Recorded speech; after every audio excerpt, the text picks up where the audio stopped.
Hello बच्चों, let's read the question. If electron, alpha particles, neutrons and proton are moving with same speed, then alpha particle will have shortest wavelength. So first of all, इस question में जो हमारा की concept रहेगा उसे हम सबसे पहले यहाँ पर डिस्कस करेंगे. So here the key concept is all about de Broglie equation.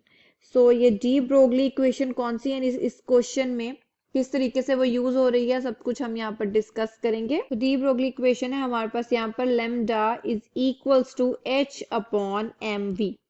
सो यहाँ पर ये जो हमारा लेमडा है, लेमडा यहाँ पर हम डिनोट कर रहे हैं वेवलेंथ को.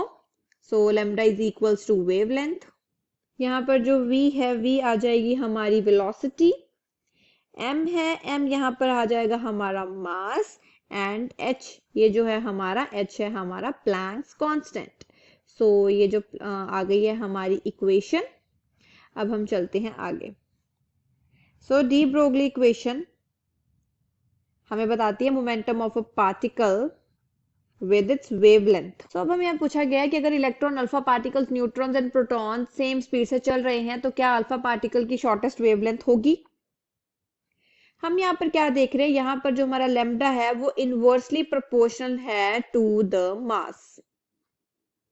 इसका मतलब लेमडा ज्यादा होगा तो मास कम होगा, मास ज्यादा होगा तो हमारा लेमडा मतलब कि वेवलेंथ उसकी कम होने वाली है. तो इसका मतलब हमारा लेमडा ज्यादा होगा फॉर स्मॉलर मास पार्टिकल्स.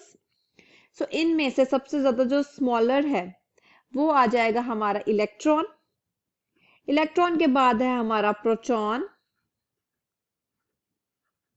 ऐसे तो प्रोटॉन एंड न्यूट्रॉन का मास है वो काफी ज्यादा इक्वल है, सिर्फ 0.1% का फर्क है, बट स्टिल न्यूट्रॉन हमारा स्लाइटली हैवियर है than proton. So that's why यहाँ पर आ जाएगा हमारा न्यूट्रॉन. एंड इन लास्ट हमारा आ जाएगा अल्फा पार्टिकल.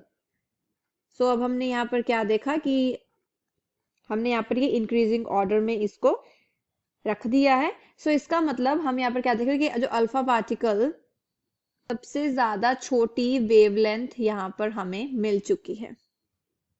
हमें यहाँ पर जो गिवन ये स्टेटमेंट दी गई है ये बिल्कुल सही है, ये बिल्कुल ट्रू है. I hope you understood the problem well. All the best.